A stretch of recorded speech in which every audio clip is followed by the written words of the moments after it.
If Trump were either to try to fire Mueller or to issue pardons, you run up against the problem that neither of those things is necessarily illegal. They may be impeachable, but those are different things. Can you explain that? For example, the Constitution gives the president the full power to pardon.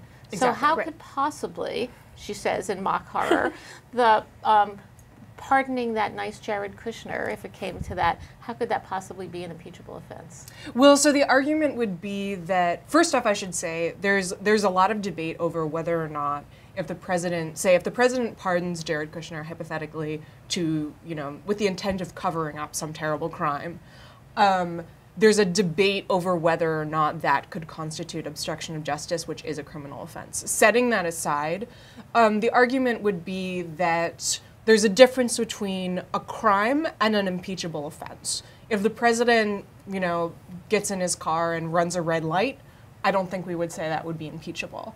The example that the legal theorist Charles Black gave is that if the president decided that he didn't like being the president and moved to Saudi Arabia and lived in a mansion and didn't do anything, that's not a crime, but it would be impeachable because he's not honoring his oath of office. You kind of have to do your job. Exactly. So the argument would be that issuing a pardon with the intention of sort of holding himself above the rule of law would be so far outside the bounds of acceptable behavior for a president that it would be impeachable.